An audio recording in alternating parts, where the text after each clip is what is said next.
Hari ini saya akan berbicara kecerdasan. Apa sih kecerdasan itu? Awas, kecerdasan tidak sama dengan kepintaran. Kalau kepintaran itu ranahnya intelektualitas. Itu dalam bahasa akademik disebut aspek kognitif. Maka di situ banyak sekali tuh ahli-ahli psikologi yang sangat terkenal, yang telah menganalisis bahwa intelektualitas manusia itu yang disebut dengan aspek kognitif itu ada 6 tingkatan.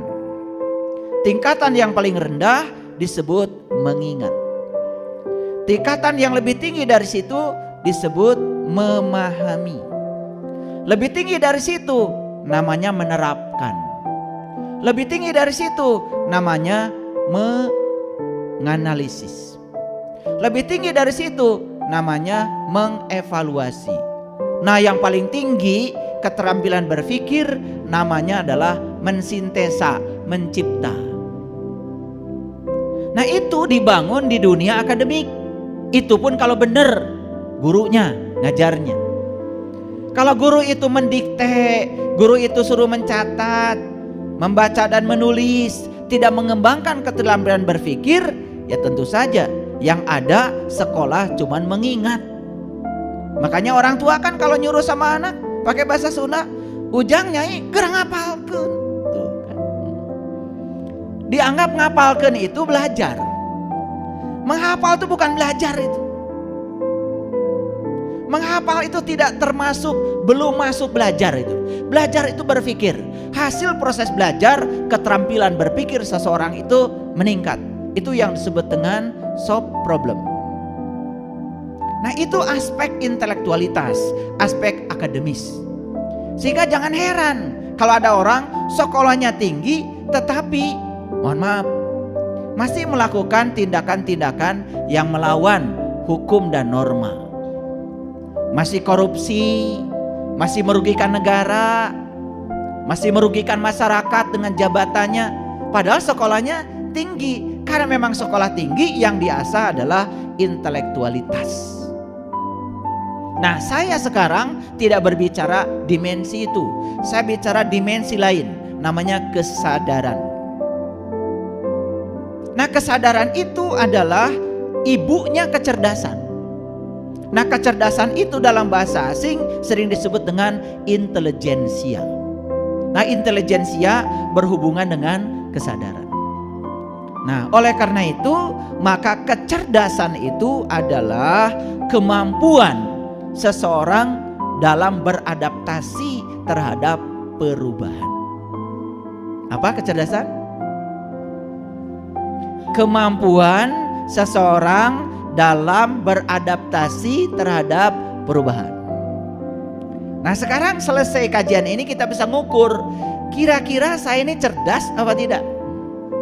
Bisa diukur tuh.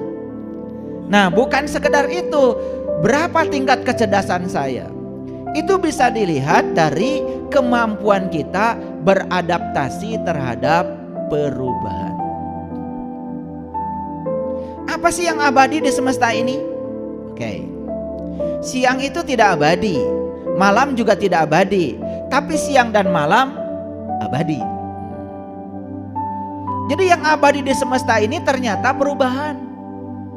Dan perubahan itu ya oleh orang-orang yang sudah mencapai kesadaran tinggi sudah diklasifikasikan termasuk pada aspek hukum alam. Jadi kecerdasan itu sudah menjadi hukum alam sekarang. Perubahan itu sudah menjadi hukum alam. Nah, kalau perubahan itu hukum alam, kemudian kita melawan hukum alam, ya siap-siap saja kita akan jadi orang yang idiot alias bodoh. Jadi ciri kecerdasan itu adalah ditandai dengan kemampuan seseorang dalam beradaptasi terhadap perubahan. Paham sampai sini? Oke. Awas ya, selesai kajian ini langsung evaluasi. Kira-kira saya cerdas apa tidak? Awas, saya tidak bicara pintar. Kalau soal kepintaran, ya gak usah dibahas lah. hafalan kalian banyak. Betul nggak? Al-Ikhlas hafal, Al-Falaq hafal, Anas hafal, ayat kursi wah paling dulu hafal. Gitu. Karena ayat-ayat itu ayat-ayat penting ya untuk ngariksa diri dari jin dan kuntilanak, kan begitu.